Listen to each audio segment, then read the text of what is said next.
داستان‌های برگرفته‌اش از کتاب مقدس.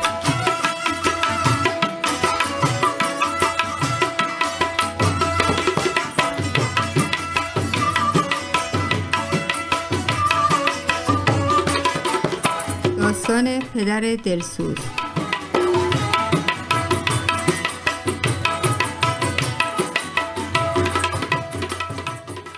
روش عیسی بازیان مأمور شباج و خراجن و سایر گناهکاران را که آیی دورا جمع بودن تعلیم داد.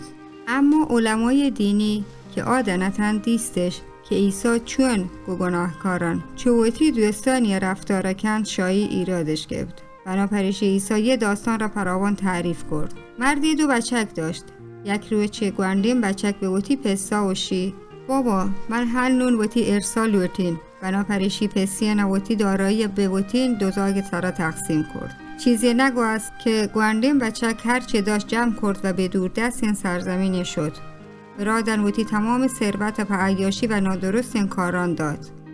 در آن زمان قحطی شدیدی در جایی که آزاگ حتت یاد و آدگه هیچ پول پغذای بارتنه نداشت. بنابراین به ناچار مجبور به هوکانی شوانگی بود و به روی چه کبتد که آرزو و کرد که بتواند شهوکانی خوراک وتی لاپا سیر کند. سرانجام روی چه بوت یاد و قوت گوشت من چه کار دارین کنین؟ امنی پسه گسا خدمتکارن خوراک کافی دارند و من ادن گشنک هستون. پس اوستین و رین وتی پسه گسا و شایی درخواست کنین که امنا به وتی نوکری قبول کند. پس گونده انزاگ به وتی پسه گسا شد. انگامی که هنگت شگسا دورد پسیه نه آیره دیست و دلی برایی حالا سود و برایی دیاما شد. آیره بگل کرد و چوکت. و چکه به وتی پسا گوشت من به خدایی و تی حکتا گناهون کرد. و دیگه یه لیاقت ندارین که امنا وتی زاگ بزانه. اما آیی پس به وتی خدمتگزاران گوشت عجله کنید و بهترین لباس شگسا بیارید و به آیی گراو دهید. انگشتری برای دستا و کش برای پاداب کنید و گولوی جانین بیارید و پایی کشید. چون یمنی بچه کند مرتد و هنو زندگ بوده. زیان بوده هنو ودی بوده.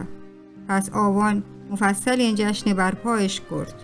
در یه هنگام تویم بچه که به مزرعه تا مشغول کارد وقتی به گسا برگشت ساز و رقص و پایکوبی توارا اشکت تعجب کرد. وقتی که تویم بچک زاند که یه جشن به خاطر آیی براسایند به گسا برگشت عصبانی بود و حاضر نهد به گسه تهاب رود تا یکی آیی پس بیرون آید و برای التماس کرد که به گسه تهاب بید و به مهمانی ملحق بود. اما آیی قبول نکرد.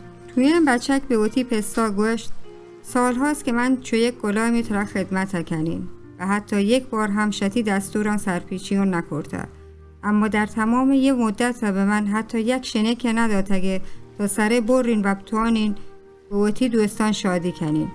اما یه تی بچه که تی ثروت و گناه کرده نخرج کرده هنو که به گسا برگشته جوانین پروارین گوله را که داشته پرایی سر برده و پرایی جشنت گفته.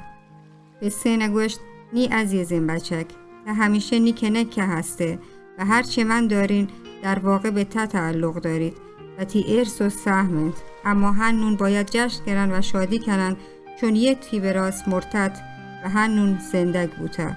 زیان بوده و هنون بودی بوده. داستانی برگرفته از کتاب مقدس انجیل لوقا فصل 15 آیات 11 تا 32.